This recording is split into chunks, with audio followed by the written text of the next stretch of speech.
మన సైకాట్రీలో ఒక objective evidence ఉండదు సార్. లైక్ వాళ్ళకి ఏమైనా టెస్ట్ చేసి కానీ, ఓ మీకు ఈ సెరోటోనిన్ తగ్గింది ఆర్ ఈ లెవెల్స్ తగ్గాయి అని అలాగే ఉండదు.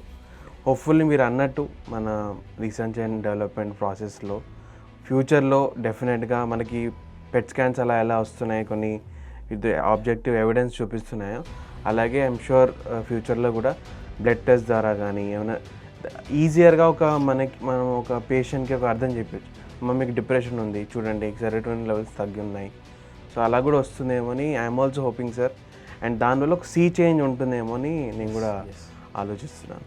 You're absolutely right. ఈ కాన్సెప్ట్ ఆఫ్ బయోమార్కర్స్, ఒక అల్ట్రాసౌండ్ స్కాన్ చేసి ఇదిగో అపెండిసైటిస్ అయింది, అపెండెక్టమీ ఆపరేషన్ చేయాలి, ఈ ఒక బ్లడ్ టెస్ట్ ఇదిగో టైఫాయిడ్ జ్వరం వచ్చింది, యాంటీబయాటిక్స్ ఇవ్వాలి అన్నట్టు మనకి అండ్ ఇది చాలా ఛాలెంజింగ్. ఇన్ఫ్యాక్ట్ చాలామంది సైకియాట్రీ అనే బ్రాంచ్ కానీ సైకియాట్రిస్ట్ పైన ఒక నెగిటివ్ ఫీలింగ్ చాలా societies across the world develop చేసుకోవడానికి రీజన్ కూడా టెస్టులు లేకుండా ఎలా చెప్తారు అనేది. అండ్ మనకి డిఫికల్ట్ పార్ట్ ఏంటంటే మనము డయాగ్నోస్ చేయడంలో ఎంతో ఇబ్బంది పడతాం, దాని తర్వాత కన్విన్స్ చేయడంలో పేషెంట్స్కి రిలేటివ్స్కి కన్విన్స్ చేయడంలో ఇంకా ఇబ్బంది పడుతూ ఉంటాం. వెల్ ఇలాంటివి సిచ్యువేషన్స్ ఫేస్ చేసి చాలామంది నిరాశపడతారు.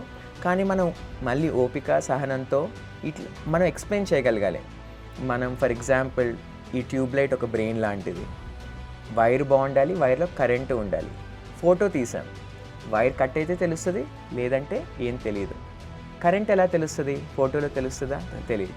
ఒక ఎంఆర్ఐ స్కాన్ చేశారు, నార్మల్ వస్తుంది కదా, నాకు డిప్రెషన్ ఉందని ఎలా చెప్తారు? నార్మల్ ఉంది కదా, ఈ సైకోసిస్ అని ఎలా చెప్తారు?